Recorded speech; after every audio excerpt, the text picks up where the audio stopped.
Real talk. How many times have you opened your banking app, stared at your balance, and genuinely could not explain where the money went? Like, you're not buying yachts. You're not funding a secret lifestyle. You're just a normal person living a normal life, somehow arriving at the end of every single month with approximately nothing, maybe less than nothing. And the worst part, you should be saving. You've read the articles, you've downloaded the budgeting apps, you've had the serious conversation with yourself at least 14 times. And yet, month after month, the money disappears, like it has somewhere better to be. Here is what the personal finance industry will never tell you because it doesn't sell courses. Your spending problem is not a math problem. It never was. It is an emotion problem. And today I'm going to show you the hidden document that has been controlling your wallet this entire time, what I call the emotional receipt. And once you see it, you cannot unsee it. Because the moment you stop trying to fix your budget and start reading your receipts for what they actually say, everything changes. Let me ask you something. Think about the last time you bought something you didn't strictly need. Maybe it was a coffee upgrade. Maybe it was something you ordered at midnight that seemed absolutely essential at the time.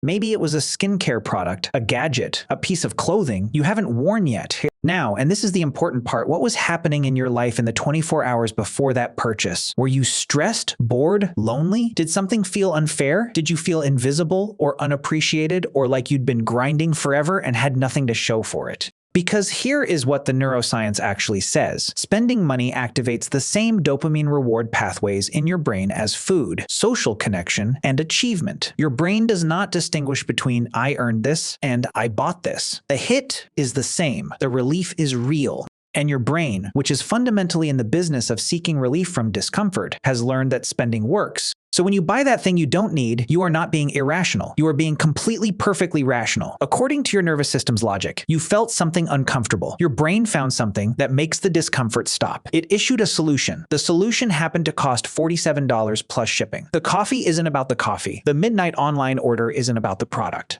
The skincare haul isn't about your skin. Every single one of those purchases came with a hidden emotional receipt. And on that receipt, instead of item names, are the feelings you were trying to buy your way out of. Stress relief, boredom relief, the feeling of being rewarded, the feeling of control in a day that felt out of control, the feeling of being someone who has nice things. You were never buying products, you were buying emotional states. And nobody, not one budgeting app, not one financial influencer, ever told you to look at that receipt. Now here's where it gets even more interesting, because the emotional receipt doesn't look the same for everyone. There are 4 emotional spending profiles, and most people are running at least 2 of them simultaneously without knowing it. Profile 1, the reward spender. This is the person who spends after effort. You worked hard this week. You deserve it. You survived a difficult situation. You deserve it. You made it to Friday. You deserve it. The spending isn't really about the item. It is about the absence of any other reward system in your life. If the only thing telling you good job is your own wallet, your wallet is going to get very busy.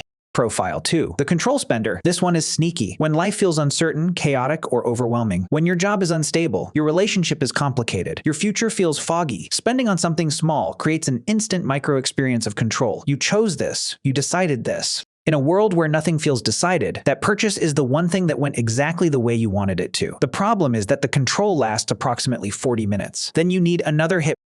Profile 3, the identity spender. This is the person who buys things not for what they do, but for what they say. The brand that signals success, the aesthetic that signals taste, the hobby equipment that signals the version of yourself you're planning to become. The identity spender isn't shopping for products. They're shopping for a self, and a self, unfortunately, is not available for purchase, no matter how many times the algorithm suggests otherwise.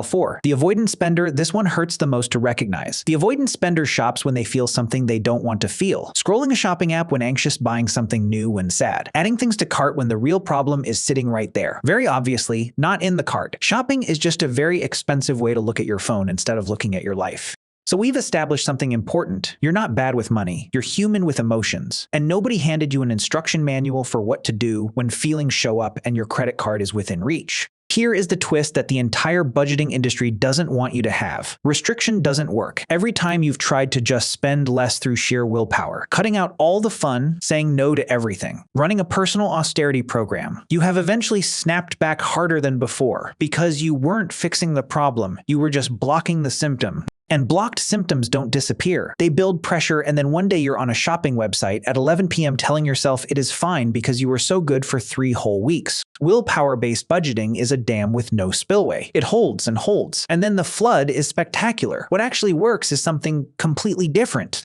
Instead of blocking the spending, you read the receipt first. You identify what emotional state you're trying to purchase, and then you find a way to actually get that state for free before your wallet gets involved. Here is the practical framework. I call it the receipt read D3 questions. You ask yourself before any non-essential purchase, not to stop yourself from buying, just to understand what you're actually buying. Question 1, what am I feeling right now in my body before I click purchase? Not do I want this? That is too easy to answer. The real question is the feeling underneath the want. Is it tension, emptiness, restlessness, exhaustion? Name it as specifically as you can. I'm stressed is not specific enough. There is a tight, buzzing energy in my chest, and I feel like I haven't accomplished anything today. That is specific. That is your receipt. Question 2, what does this purchase promise to make me feel? And I want you to be honest here, not what the product does, but what it promises emotionally. Does it promise relief? Does it promise the feeling of being someone who has their life together? Does it promise excitement in a day that felt flat? Does it promise that you're being taken care of, even if only by yourself? This is the item on your emotional receipt. Write it down if you have to. Question 3, is there a cheaper way to get that feeling right now? If you're buying reward, can you take 20 minutes to do something that actually makes you feel accomplished? If you're buying control, can you make one small, free decision about your environment right now?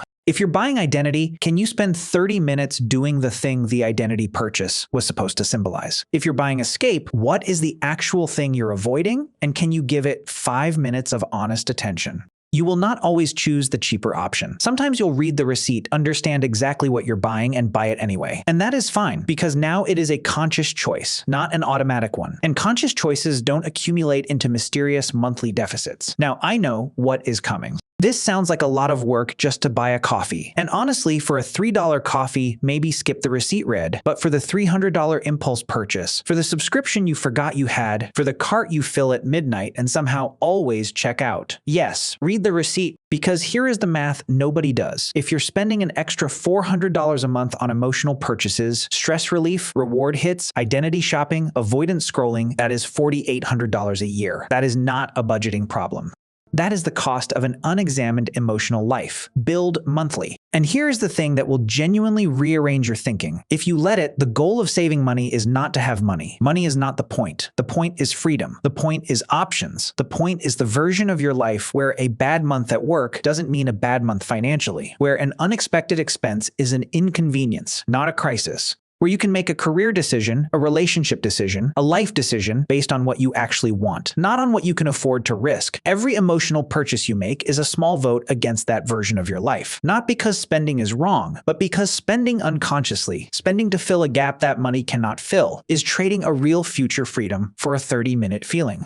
And the 30-minute feeling fades. The future freedom compounds. Your bank account is not a reflection of your income. It is a reflection of how many unread emotional receipts you've accumulated. I want to tell you something that might feel uncomfortable. The things you're trying to buy your way to, the feeling of being rewarded, the feeling of being in control, the feeling of being someone worth taking care of, those things are not available in any store. They are built. Slowly, imperfectly, through the actual work of giving yourself rest when you're tired, recognition when you've done well, comfort when you're struggling, without outsourcing that job to a checkout cart.